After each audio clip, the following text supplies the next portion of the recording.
G'day Epic Modelers, back again, and we've made some further progress on the Dornier 212, the resin kit from Alliance Models. So we've opened up the bags and started to pick out some of the components. Each of them are in these little plastic bags. You can see the little vertical stabilizers here, and wheels, for example, and this is the wing. It's all one piece.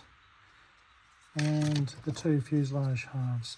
Each of these did come with a bit of a injection point here that had to be cleaned up and sanded off, and as you can see I've already primed it and painted the inside with a RLM 02, the grey-green colour that was used by the Luftwaffe aircraft in the early World War II period.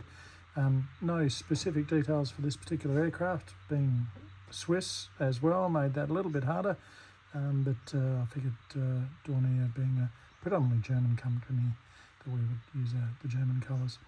Nice little interior detail in the cockpit there on the side wall. So I've just put a bit of a dark wash over the top of that.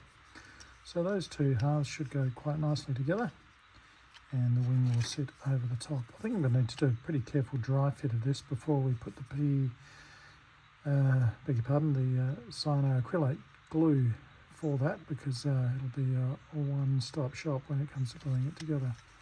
What I'm not looking forward to is this little area here, just at the fuselage and leading edge join of the wing.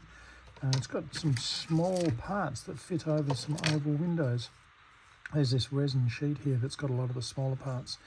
Hopefully you can just see there's some little parts just here and here. So they're going to sit either side of the fuselage and cockpit coaming with canopy join there. They arch over the top, and then we've got our main canopy, and it's just got, just pull this open, just some little sort of oval shaped windows. Oh, pardon, I've cracked the ground canopy there. That was the wear-away canopy. That's not going to do us much good. I'm glad I found that out.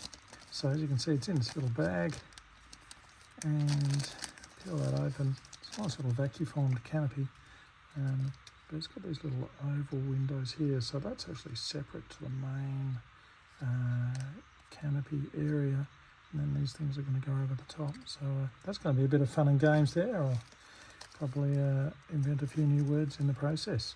But it's coming together quite nicely. Pleasantly surprised so far, and should be putting together those two fuselage halves and the cockpit shortly. I've painted the instrument panel in RLM 66, again with a bit of a dark wash. I'll probably repeat that wash because it hasn't picked up too many of those dials at the moment. But yeah, and then you can see here the main cockpit components, very, very big control columns with the handles. So I'll probably paint those handles a black rubber colour, and the seats I'll put some seat belts on, I suspect. Okay, more to come shortly. Take care.